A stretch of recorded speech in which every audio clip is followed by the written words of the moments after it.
Hi everybody, my name is Hannah and this is Pepper and Pine, and today I want to share with you some tips on how to create a Waldorf environment. Now if you're unfamiliar with the Waldorf philosophy, you can check the description box below for more information. Now I'm giving you my best tip right up front, and it happens to be free and it happens to be simple, but it's not so easy to implement. Now sometimes it's not about what you are bringing into your environment to create a Waldorf environment, it's more about what you're taking out.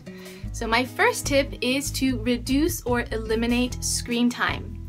Now this is the fastest way to achieve a Waldorf environment, but I know that it can be a challenge, especially if you and your children are used to having media and screen time in your home. One thing that helps us is to keep our screen time and media time to the weekend, and we do that in the form of movie nights.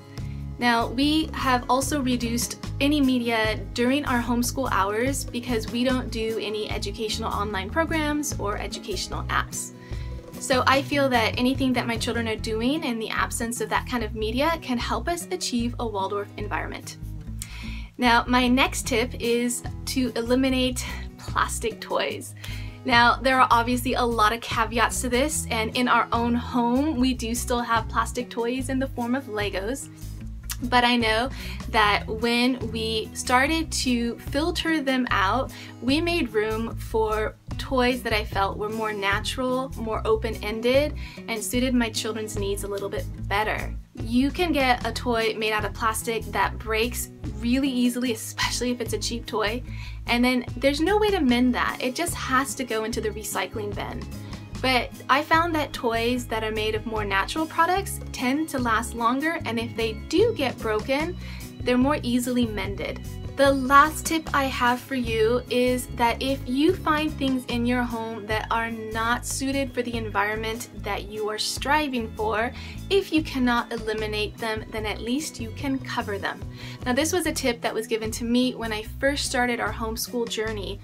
We were homeschooling part-time in the garage as well as at the kitchen counter, and the garage wasn't a very Waldorf-friendly environment, and I was really looking for something that suited my needs and my kids' needs a little better. So the advice that was given to me was, instead of trying to eliminate everything from your garage, like the bicycles and the workout equipment, just go ahead and cover them with some sheets or some silks. That way they're out of sight, but also you're replacing them with something beautiful in the meantime. And that was a super simple solution when I did not have an environment that suited my needs as well as I wanted. And it was really affordable as well.